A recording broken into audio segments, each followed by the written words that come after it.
sense. Okay, let's look at another category. The other category is the category of the man God. There are many religions throughout history who have believed that some human being is actually God. Now, the example the Quran uses is the example of Christianity. There are Christians who claim that Jesus is Allah. That he is not just the son of Allah, but he is Allah. He is one and part and the same as God. And the Quran appeals to such beautiful, commonsensical things. The Quran says, didn't Jesus and his mother, because some people also worship Mary, and there were some Christians who used to believe also Mary was God. Even Catholics say that Mary is the mother of God. The mother of God? God had a mummy. And so God, mama, mama, right? Changing God's nappy, yeah? Cleaning God's bum when he's done a poo.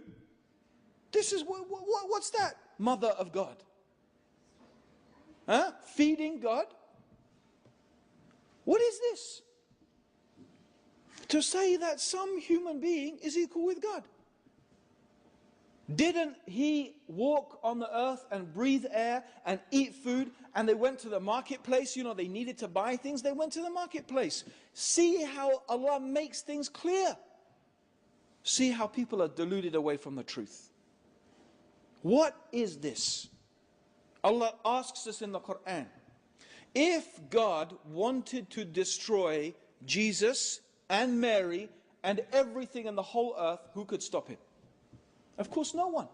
That means that Allah has power over Jesus and Mary. If God has power over them and they are under the authority of God, they can't be the same as God. They can't be. And what does that mean anyway? To say that something is man and God at the same time. It's an impossibility to say that something, by definition, God is infinite, self-sufficient, and eternal. Human beings, by definition, are temporary, mortal, and needy. How can something be eternal and temporary both at the same time? How can something be self-sufficient and needy both at the same time? How can something be eternal and finite both at the same time?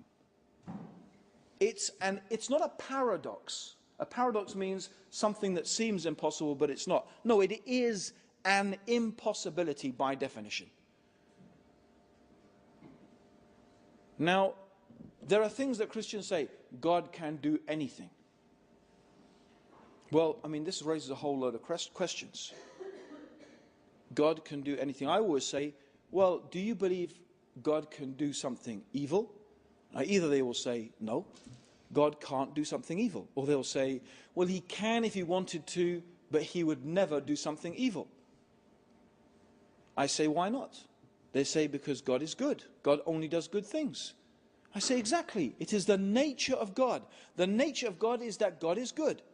And a good God does not do evil things. It is also the nature of God that God is eternal. So an eternal God doesn't become temporary.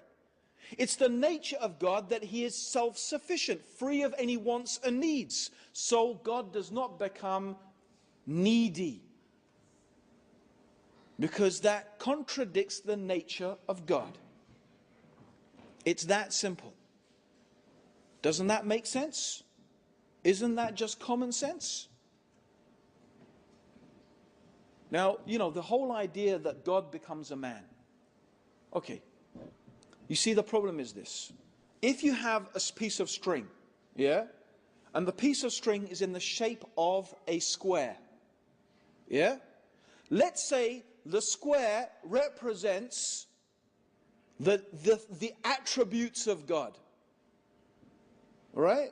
I'm not saying that God is like a square. I'm just saying it represents. So the square, we replace infinite, eternal, self-sufficient, and we just, instead of all of those words, we just have a square.